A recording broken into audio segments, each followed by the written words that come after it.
Hidden deep in the heart of Louisiana, surrounded by swamps, rivers, and miles of farmland, stands one of the most infamous prisons in American history, the Louisiana State Penitentiary, better known as Angola. They call it the Farm of No Return, and for good reason. Originally built on an 18,000-acre slave plantation, the very soil beneath Angola is soaked in sweat, blood, and history. The name itself comes from the African country where many of the enslaved people who once worked this land were taken from, Angola, Africa. Today, it's the largest maximum security prison in the United States, and for most who enter, it's also their final stop. This isn't just a prison, it's a world of its own. A place where more than 6,000 men live out their days, many sentenced to die here, not by execution, but by time itself. Angola isn't called the Farm of No Return because it sounds poetic. It's called that because once you're sent here, you never come back. Before Angola became a prison, it was a sprawling plantation. Generations of enslaved Africans were forced to work the same land, picking cotton and harvesting sugarcane under the relentless sun. When the Civil War ended, slavery was abolished, but not really here. The plantation simply transformed into a prison farm. The workers became inmates. The chains changed shape, but the suffering remained the same. Even today, prisoners at Angola work the fields, plowing, planting, and picking crops under armed guard. The very land that once enslaved men now imprisons them. There's an eerie rhythm to the work, sun up to sundown, sweat pouring down faces, the sound of boots crunching on dry soil, and the distant hum of tractors. From above, it looks almost peaceful, with green fields stretching for miles. But from inside, it feels like time has stopped. A former inmate once said, "You wake up every day knowing you'll die on the same soil you work on." That's Angola. For most inmates, Angola is a small city hidden behind barbed wire. It has its own hospital, church, fire department, and even a rodeo.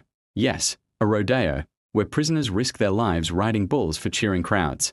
But beneath this strange spectacle lies a deep despair. Most inmates here are serving life sentences without the possibility of parole. That means they will live, age, and ultimately die within these walls. The average inmate is serving a sentence of 88 years, longer than most people live.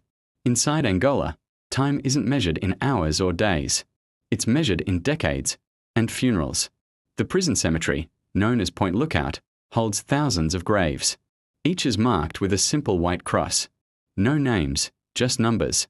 When an inmate dies, if no family claims him, he's buried there. And the men who dig the graves? They're other prisoners, burying the only people who truly understand what it is like to live on the farm of no return. Angola's reputation isn't just built on its inmates, but on the men who ruled it. For decades, one name defined this place: Burl Cain. He was a powerful and controversial warden who turned Angola into both a religious community and a brutal empire. Cain introduced churches, Bible studies, and even a seminary. He preached redemption, but also enforced absolute control. Under his rule, Angola became known as the bloodiest prison in America. Reports of violence, abuse, and death filled headlines. But Cain defended his system, claiming he was saving souls, not just running a prison. Inside, inmates called him the King of Angola. And like any king, his word was law. Angola wasn't just a prison anymore, it was his kingdom. Working the fields in Angola is grueling. Inmates swing hoes under the burning Louisiana sun for mere cents an hour, some making as little as 2 cents for a full day's work. They're overseen by armed guards on horseback, a sight chillingly similar to the overseers of the old plantations. Some of the guards are even inmates themselves, known as trustees, men who earned enough favor to carry rifles and supervise other prisoners. It's a system designed to divide and control. The air smells of sweat, dirt, and diesel. The ground is cracked and dry. And as the sun beats down, it's hard not to notice that little has really changed. The uniforms might be different. The chains might be gone. But the spirit of the plantation still lingers, whispering through the fields like a ghost that never left. They say Angola is built on history, but really, it's built on repetition. Every year, Angola opens its gates to the public for what's called the Angola Prison Rodeo. Thousands of tourists flock to watch inmates ride wild bulls, wrestle calves, and face incredible danger for sport. It's billed as the wildest show in the South. But for the men inside, it's a strange mix of freedom and humiliation. Some see it as a chance to feel human again, if only for a few minutes. Others see it as a cruel reminder that their pain has become entertainment. The crowds laugh and cheer. Cameras flash. And behind the arena, other prisoners sell handmade crafts, paintings, furniture, carvings, small pieces of themselves they'll never get to take home. When the rodeo ends, the crowds leave. The gates close. The men go back to their cells. The sound of applause fades, and silence takes over again. Deep inside Angola lies one of its darkest corners, death row. Here, dozens of men wait for execution. Some have been waiting for decades. The cells are small, silent, and cold. The air feels heavy. The walk to the execution chamber, a short, dim hallway, is known simply as the last mile. Inside that room, Louisiana carries out its final sentence by lethal injection. The men who work on death row say the hardest part isn't the execution itself. It's hearing the sound of footsteps walking toward the chamber, knowing it could one day be theirs. But even here, among the condemned, some still find hope, through faith, through art, through memory. Because in Angola, hope isn't given. It's something you have to create, just to survive. Deep in Louisiana, there's a place where time stands still, and survival isn't about strength. It's about trust and silence. This is the Louisiana State Penitentiary, better known as Angola, or simply, the farm. For the thousands of men inside, the real enemy isn't each other. It's the endless stretch of days ahead. Some have been here since the 1970s. Others were born after those men had already begun serving life sentences. Generations of prisoners, living side by side, all bound by one unshakable truth: almost no one escapes the farm. Over the years, small groups form. Not gangs, but brotherhoods. Men who watch each other's backs, share what little food they have, or just talk through the bars about an outside world they'll never see again. They build routines to keep from losing their minds. One inmate wakes at dawn every single day just to watch the sun rise through a sliver of a window. He says it's his reminder that the world is still out there. Another has spent years carving intricate birds from soap, giving them away as small tokens of freedom. Inside these walls, you learn to find beauty in the smallest things. A letter from home, a quiet prayer, a memory that refuses to die. But no matter how well they adapt, every man knows that Angola doesn't forget, and it doesn't forgive. Amid the crushing silence of concrete and steel, something extraordinary happened back in the 1970s. A group of inmates did the unthinkable. They created their own newspaper, the Angolite. It was written, edited, and published entirely from within the prison walls. Against all odds, it became one of the most respected prison publications in the entire country. For the first time, the outside world got an unfiltered look at what life was really like behind the razor wire. Its pages were filled with stories of violence, reform, redemption, and a raw honesty that was impossible to ignore. The editors, men like Wilbert Rideau, who was once on death row, used words as their weapons, not to harm, but to expose the truth. Through his journalism, Rideau became a voice for thousands of forgotten souls. Their work actually changed laws, sparked government investigations, and revealed the harsh realities the prison administration tried so desperately to hide. But freedom of speech has its limits here. Many who spoke out too loudly were silenced, transferred, punished, or thrown into isolation. And yet, the Angolite survived. A single flicker of light in a place built on darkness. For many, religion is the only anchor in a sea of despair. Angola's vast grounds are dotted with small, humble chapels, their wooden crosses rising from the very soil once soaked in blood.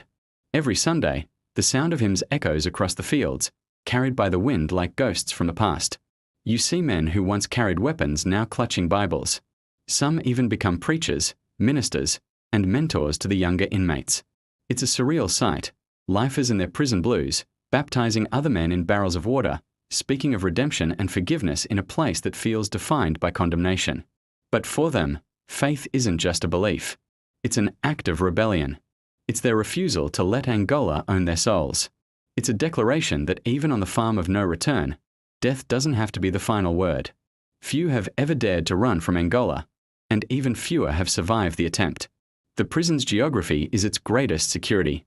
Surrounded by the mighty Mississippi River on three sides, and dense, alligator-infested swamps on the fourth, it was designed to be inescapable. In the 1930s and 40s, desperate men tried anyway. Some built makeshift rafts, others stole mules, a few even disguised themselves as guards. But most never made it more than a few miles before the swamp, or the guards, claimed them. There's a story of two inmates who tried to swim the river during a violent storm. Days later, their bodies were found tangled in the reeds, their eyes open, staring back at the prison they could never escape. The message was, and still is, brutally clear: Angola does not let go. It's not just the fences and the watchtowers that keep men inside. It's the land itself. Today, Angola still stands, larger and more public than ever. Tourists visit. Documentaries are filmed. Politicians praise it as a model of reform. But beneath this polished surface, the old ghosts remain. Thousands of men still spend their final days working the same fields once ploughed by enslaved people.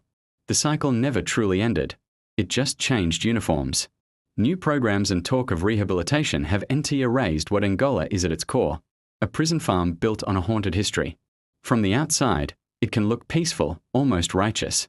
But inside, behind those endless acres of green, the past is not only alive. For the men who live there, that past is their present. There's a reason they call it the farm of no return. Statistically, over 90% of its inmates will die within its walls. They are buried in plain wooden boxes, built by their fellow prisoners. Each funeral is a quiet, sparse affair. Often no family, no ceremony. Just a few men lowering another body into the ground.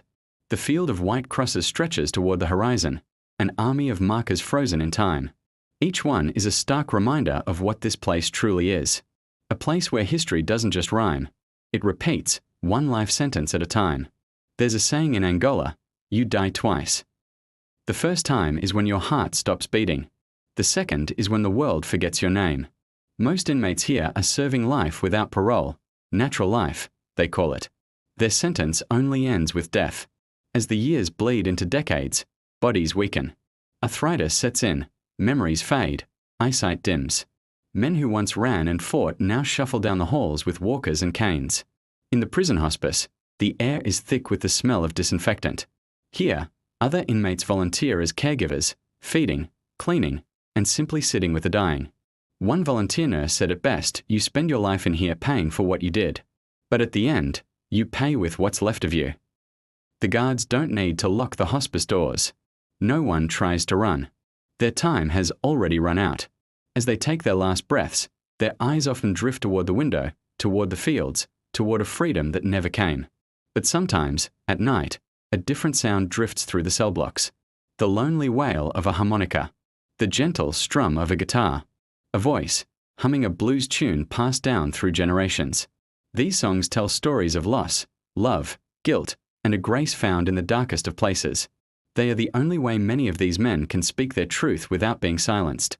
An old-timer, known only as Big Joe, once said, "Music is the only thing in here they can't chain down." And for those few minutes, Angola transforms. The clang of steel doors fades, the harsh lights dim, and every note feels like a heartbeat, a powerful reminder that even here, surrounded by sorrow, humanity survives. The music never makes it past the walls. But maybe it's not supposed to. Maybe it's just for them. Time moves differently in Angola. Days melt into weeks, weeks into years, until men stop counting altogether. Calendars disappear from cells. Holidays become meaningless. Birthdays are just whispers of a life lived long ago. An inmate once wrote, "Angola doesn't punish your body. It punishes your sense of time. It takes your future and replaces it with forever." Every day feels the same: the heat, the noise, the endless waiting. And yet, hope lingers like humidity in the air. Some men find it in faith, some in friendship, and some in forgiveness. Because if you can forgive yourself inside Angola, you've already done what the world never could. But deep within Angola's history lies another truth, one not found in official reports. Over the decades, countless investigations have revealed abuse, corruption, and inhuman conditions. Inmates beaten, starved, isolated. Lawsuits filed and forgotten. One former guard admitted years later, "We were told to keep control, no matter what it took." Behind the smiling brochures and so-called reform slogans, Angola hides scars that have never healed. For years, prisoners fought back not with weapons, but with words, filing complaints, and smuggling letters to journalists. Some paid the price with their freedom, others with their lives. And yet, despite everything, Angola stands untouched. Bigger, stronger, eternal.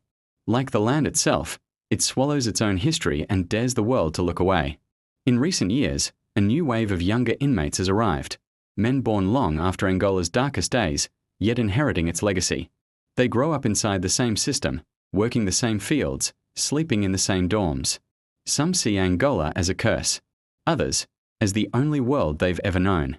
But these young men carry something the old ones didn't: awareness. They've seen the documentaries, read the articles, and they understand the world is watching now. They know Angola's story is being told, and maybe that gives them a reason to believe the walls won't last forever. Change comes slowly here, like the river that bends around the prison, carving its path 1 inch at a time. But even a small current can reshape the land. Every visitor who walks through Angola feels it, that strange heaviness. The air itself carries memory. The rusted gates, the weathered brick, the endless fields. Everything here tells a story older than the men themselves. And that's the haunting truth about this place. It's not just a prison, it's a mirror of America's past. The same soil that once held slaves now holds prisoners. The same labor, the same control. A different century, but similar chains. Angola isn't just about crime and punishment. It's about a nation that has never truly let go of its ghosts. And as long as the farm stands, those ghosts will never stop whispering. There's a field in Angola, Louisiana, known simply as the last field. It's the final stretch before the cemetery, a quiet, sun-bleached patch of land that prisoners pass every day on their way to work. It looks peaceful, ordinary, but for many men, it is the last thing they'll ever see before their names fade onto a white cross. When the wind blows, the crops sway like waves, each one carrying the stories of the men who came before. And if you listen closely, you can almost hear them, the whispers of the forgotten. They call Angola the farm of no return. But not just because men die there. It's because the land never let go of what it once was. Here's the part most people don't know. When the Louisiana State Penitentiary opened after the Civil War, it wasn't built from scratch. It was built on top of a former slave plantation, using the same fields, the same quarters, and even some of the same overseers. Many of the first prisoners were formerly enslaved people, arrested under laws designed to fill the labor void slavery left behind. They were forced to work the same land their ancestors had been enslaved on. The uniforms changed, but the system didn't. Angola became a perfect cycle: slavery reborn as punishment, a plantation reborn as a prison, a wound disguised as justice. And that's why, more than a century later, it's still called the farm of no return. It's not just about the inmates who never go home. It's about a history that has never truly left. Every day, hundreds of men still march out into those fields. Heads down, boots sinking into the same dirt their ancestors walked on. Guards on horseback, rifles across their laps. As the sun burns over the horizon, it's hard to tell what century it is. Because nothing really looks different. Every shovel of soil turned over is a reminder that Angola is more than punishment. It's inheritance. It's history repeating itself in real time. An old lifer once said, "We came from the field, and we go back to the field." That's all Angola is. A circle you can't break. And when you stand at the edge of that land, watching the crops sway under the Louisiana sun, it hits you. This isn't a prison lost in time. It's time itself, refusing to move on. Today, documentaries and journalists tell the story of Angola, the brutality, the despair, the hope. But for the men inside, it doesn't feel like history. It's just life. They wake up. They work. They pray. They die. Some still believe in redemption. Others just endure. And a few still dream of walking free, even if freedom only comes in death. Outside, people debate prison reform. Inside, men keep planting, picking, and plowing, year after year, generation after generation. It's the same story, written in sweat instead of ink. Because no matter how many cameras point at it, Angola doesn't change for the world. The world changes for Angola. Stand at the edge of Angola at sunset, and you'll see the land's deceptive beauty. Golden light spilling across the fields. It almost looks peaceful. But that's the trap. Angola's beauty hides its truth, a truth buried beneath every acre. That land was never meant to forget. It remembers the cries, the chains, the sweat. It remembers every man who worked it, and every man who died trying to escape it. And when night falls, and the lights flicker on behind the fences, it is as if the earth itself whispers to the men still inside, "You can leave your body, but you'll never leave the farm." Angola isn't just a prison. It's a living monument to America's unfinished past. They say history is in the past, but what if it's not? What if it's waiting right behind a locked gate? How long can a nation bury its sins before the very ground starts to speak? Because if you listen closely, Angola isn't silent. It's still talking. You can hear it in the echo of clanging chains, in the mournful song sung at night, and in the endless, weary march of men who understand all too well why this is the farm of no return. Perhaps the most haunting part isn't that people die here. It's that the world outside keeps spinning, oblivious, while this place remains a frozen tableau of suffering. Angola isn't just a prison, it's a mirror held up to America. And when you dare to look into it long enough, you start to see the reflection of everything this country has tried so hard to forget. The gates may close, the chains may rust, but Angola never lets you go. Thanks for watching, and if this story resonated with you, please consider subscribing for more deep dives into the hidden corners of our world.